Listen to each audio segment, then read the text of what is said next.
अब सबसे पहले आपको रूबरू कराते हैं। कांग्रेस पार्टी के सितारे देखिए इन दिनों गर्दिश में हैं। दरअसल हाल ही में पार्टी के वरिष्ठ नेता गुलाम नबी आजाद ने हाथ का साथ छोड़ दिया था और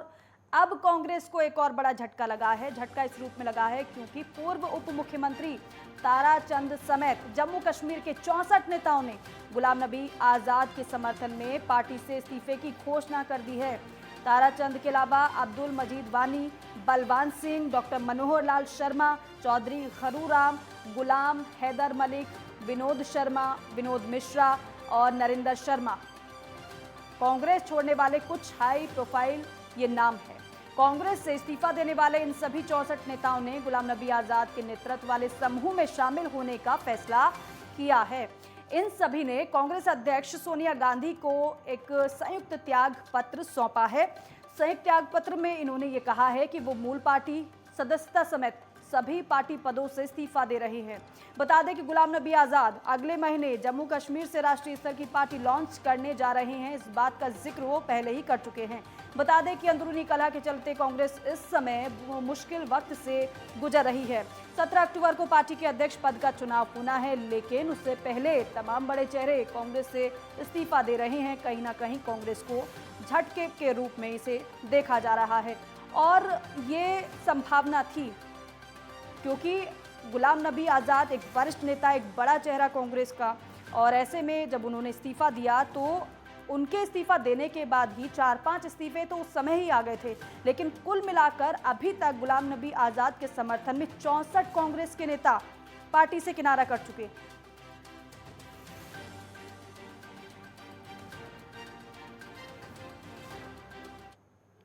तो इस खबर पर बातचीत के लिए रईस वानी मेरे सहयोगी हमारे साथ जुड़ चुके हैं, उनका रुख करेंगे। रईस, गुलाम नबी आज़ाद ने पार्टी से किनारा किया, इस्तीफा दिया, उसके बाद हमने देखा था 3-4 इस्तीफे तो उनके बाद ही तुरंत देखने को मिल गए थे, लेकिन जो 64 नेताओं ने पार्टी से इस्तीफा दिया है, क्या वाकई में बड़े झटके के रूप में इसे देखा जा रहा है या फिर ये पहले से लग रहा था कि ऐसा होगा? जी दीपिका, मैं आपको बता दूं कि जब से अगर हम बात करेंगे कांग्रेस के जो गुलाम नबी आज़ाद है, जो ही उसने इस्तीफा कांग्रेस पार्टी से दिया, तो उसके बाद जो ही उनका इस्तीफा जो 5 पत्रों पे जो है वो सोनिया गांधी को उन्होंने चिट्ठी लिखी। जब वो चिट्ठी अभी वायरल जो फेसबुक सोशल मीडिया पे जो है वो वायरल हुई, उसके बाद ही अगर हम जम्मू कश्मीर कांग्रेस की बात करेंगे, तब से ही जो है यहाँ चहल पहल उठने को मिली और देखने को भी मिली। उसके साथ साथ अगर हम जो कांग्रेस के जो सीनियर नेता थे, जो मिनिस्टर भी रह चुके हैं और 2-2 बार जो कांग्रेस में एमएलए रह चुके हैं, उन्होंने उसी वक्त अगर हम बात करेंगे कश्मीर डिवीजन की, कश्मीर डिवीजन से पहले जो इस्तीफा जो रिजाइन वो सामने आए, जिनमें मोहम्मद अमीन भट्ट जिन्होंने 2 बार इलेक्शन जीता है और 1 बार एमएलसी रह चुके हैं, हाजी अब्दुल रशीद डार वो भी 2 बार एमएलए रह चुके हैं, सोपोर से नार कश्मीर से थे। उसके बाद अगर हम बात करें गुलजार अहमद वानी, वो भी एमएलए रह चुके हैं। मतलब ओवरऑल अगर हम कह रहे शुरुआत जो है वो कश्मीर डिवीजन से हुई और अभी भी अगर हम आज की बात करेंगे, आज अगर हम जम्मू डिवीजन की बात करेंगे, जम्मू में पूर्व मंत्री कहेंगे पूर्व सीएम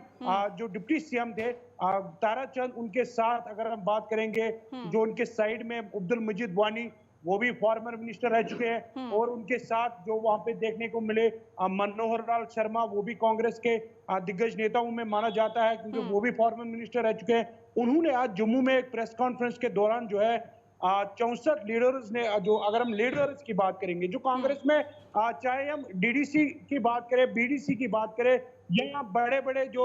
नेता थे, चाहे ब्लॉक प्रेसिडेंट की बात करें, उनके साथ साथ पूर्व मंत्रियों के साथ वो भी इस प्रेस कॉन्फ्रेंस में शामिल थे और उन्होंने वहां पे प्रेस कॉन्फ्रेंस में जो है वहां पे शमूलियत की और इस्तीफा जो है वो सौंपा है। लेकिन रईस, ये जो 64 नेताओं के नाम सामने आ रहे हैं, तो क्या ये सारे नाम जम्मू कश्मीर से ही हैं या फिर अन्य राज्य के भी है, अलग अलग जगहों से है? ये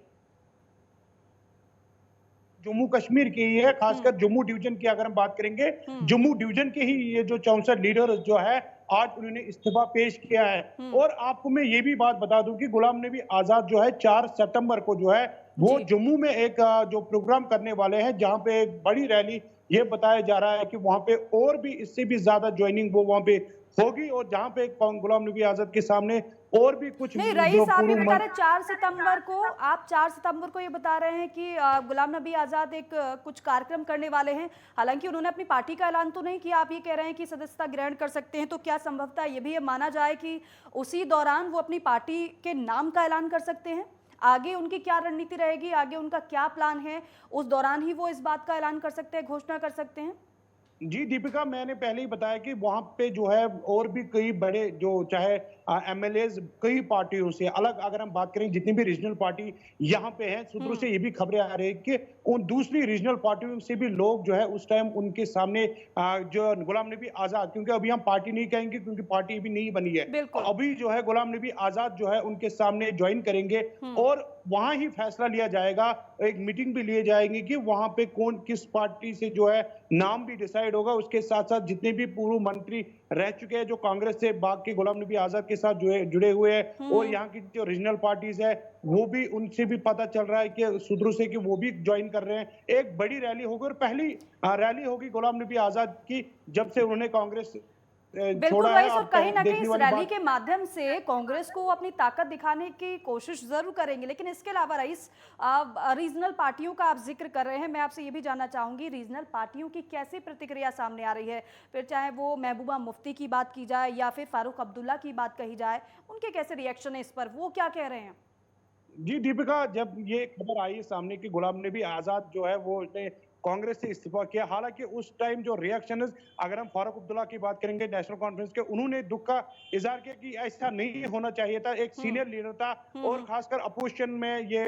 मतलब लीड कर रहा था, जब भी कोई मुद्दा होता था जम्मू कश्मीर के ये बात उठाता था, उन्होंने भी इस चीज को जो, मगर जिस तरीके से अब जो खबरें आ रही है, जो हम एक दो दिनों से सुन रहे हैं, सभी जो है तनकीद का निशाना बना रहे हैं गुलाम नबी आजाद का। ये कहा जा रहा है कि ये ए टीम है बीजेपी की, क्योंकि बीजेपी की तरफ से जो है वोट यहाँ पे वोट डिवाइड होंगे, जिसके चलते जो है बीजेपी को फायदा होगा। अब सभी जो है नहीं, ये जो बात आप बता रहे हैं ये पीडीपी की तरफ से कहा जा रहा है, कौन सी पार्टी की तरफ से कहा जा रहा है?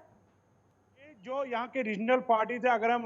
जम्मू कश्मीर अपनी पार्टी की बात करेंगे या अगर हम कांग्रेस की बात करेंगे, उन्होंने साफ बोला कि ये गुलाम नबी आजाद जो है ये बी टीम है, जो ए टीम है, बी टीम तो ऑलरेडी वो अपनी पार्टी को कह रहे हैं, अब ए टीम नाम दिया जा रहा है कि ये जो है बीजेपी का ए टीम मानी जाएगी, क्योंकि इससे जो है सीधे सीधे जो है बीजेपी को फायदा होगा, क्योंकि यहाँ पे वोट डिवाइड करने की पॉलिसी उनको पता था कि बीजेपी यहाँ पे नहीं आएगी। अब गुलाम नबी आजाद का सहारा लेके जो है वोटों को जो है डिवाइड करेंगे ताकि यहाँ पे बीजेपी को फायदा मिले। और उसके साथ साथ मैं आपको ये भी बता दूं कि जिस तरीके से यहाँ पे जम्मू में एक तरफ से आज ज्वाइनिंग थी और दूसरी तरफ से जो जम्मू कश्मीर प्रदेश कांग्रेस चीफ जो है वकार रसूल है, और उसके साथ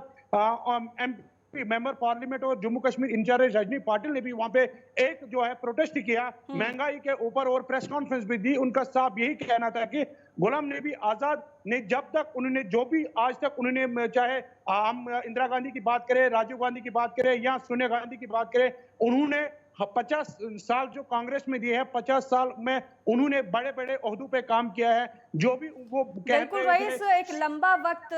पार्टी में गुजारने के बाद गुलाम नबी आज़ाद ने पार्टी से किनारा किया। अब संभवतः जानकारी ये आप दे रहे हैं कि 4 सितंबर को वो एक बड़ी रैली करने जा रहे हैं। अब देखना ये ज़रूरी होगा कि उस रैली में क्या वो कोई अहम घोषणा करते हैं या फिर कोई अन्य चेहरे उनके समर्थन में नजर आते हैं, उसके लिए इंतजार करना होगा। फिलहाल इस्तीफों की झड़ी लगातार जारी है कांग्रेस से। बहुत शुक्रिया आपका बातचीत के लिए।